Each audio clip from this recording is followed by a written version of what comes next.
Close up on যখন করছি তখন তো সদ্য কিশোরী, আমরা গান শুরুর আগে একটু কথা বলতে হতো না, তখন থেকে আমি প্রথম শুনেছি তুমি কি জানো তুমি খুব সুন্দর করে কথা বলো। মনের ভাবনাটা একটু গুছিয়ে বলতে পারি, এটুকুই। কম্পোজিশনের অনুপ্রেরণার কথা বলতে হয় তাহলে অবশ্যই সেখানে মৌসুমী ভৌমিক একটাই নাম বাংলা সঙ্গীতে। আর এখন আমার বড় অনুপ্রেরণা মনে হয় আমার কন্যা। পুতুল মার গান শুনবো, পুতুল মার গান টিভিতে হচ্ছে, এটা দেখা তার জন্য খুব আনন্দের। 2016 সালে আমার প্রথম লেখা বই এসছে, তো সে বছরটা আমার কাছে খুব গুরুত্বপূর্ণ। আমি বলছি আমার পারসেপশন থেকে পুতুল ভীষণ সুন্দর করে কথা বলে অনেকবার, মানে কখন থেকে আমি বলি, ক্লোজ আপ অন যখন করছি তখন তো সদ্য কিশোরী, আমরা সবে স্কুলের গন্ডি পেরিয়েছি, তখন ওই যে গান শুরুর আগে একটু কথা বলতে হতো না সবার উদ্দেশ্যে কিংবা ভোট চাইবার সময়, তখন থেকে আমি প্রথম শুনেছি। আয়োজকরা আমাকে সকলে বলতেন আমার মানে শর্ট শেষ হবার পরে, তুমি কি জানো তুমি খুব সুন্দর করে কথা বলো। তো আমি সুন্দর করে কথা বলি কিনা জানি না, তবে আমি মনের ভাবনাটা একটু গুছিয়ে বলতে পারি, এটুকুই। কিন্তু সকলে পছন্দ করেন, এটা আমার কাছে খুব ভালো লাগে। এটাও কিন্তু একটা সৃষ্টিশীল কাজ, সুন্দর করে কথা বলা, কথার পিঠে কথা গেথে অন্যের মন ছোঁয়া খুব কঠিন কাজ। একদম একদম, আসলে কথা তো সবাই বলে, কয়জনের কথা আমাদের হৃদয় ছুঁয়ে যায়, মন ছুঁয়ে যায়।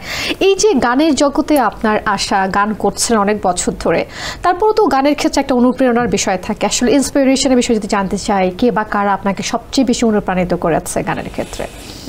যদি আমার কম্পোজিশনের অনুপ্রেরণার কথা বলতে হয় তাহলে অবশ্যই সেখানে মৌসুমী ভৌমিক একটাই নাম বাংলা সঙ্গীতে। তার দর্শন, ভাবনা, গানের গল্পগুলো আমাকে অন্যরকম ভাবে ছুঁয়ে যায়। আর যদি সামগ্রিক অর্থে আমার সঙ্গীত অনুপ্রেরণা বলি তাহলে প্রথমত অনুপ্রেরণা নিজের ভিতর থেকে নিজের, তারপরে আমার বড় বোন, আমার বড় ভাই, যে দুজনের প্রভাব আমার ভিতরে ভীষণভাবে আছে, আর পরিবারের সকলে। আর এখন আমার বড় অনুপ্রেরণা মনে হয় আমার কন্যা। তার কাছে আমি পৃথিবীর সবচাইতে ভালো শিল্পী এবং খুব প্রিয়। পুতুল মার গান শুনবো, মানে এইটা বলতে, হ্যাঁ পুতুল মা বলে, তার বয়স 3 বছর।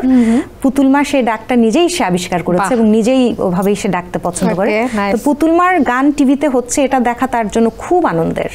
তো সেভাবে সে আমার অনুপ্রেরণা, আমার সংসার সঙ্গী সৈয়দ রেজা আলী সে আমার অনুপ্রেরণা, মানে অনেকগুলো গুরুত্বপূর্ণ নাম এখানে আসতে পারে আর কি। আচ্ছা, তো পুতুল আপু, আপনার এই লম্বা ক্যারিয়ারে আপনার আসলে টার্নিং পয়েন্ট কোনটা? থাকে না অনেক সময় কিন্তু একটা গানও মানুষের ক্যারিয়ার চেঞ্জ করে দিতে পারে, এবং এই ক্যারিয়ার কোন জায়গাটাতে এসে আসলে মনে হয়েছে যে না আসলে I am doing right thing এবং এটাই আমার পথ, কখন মনে হয়েছে আপনার?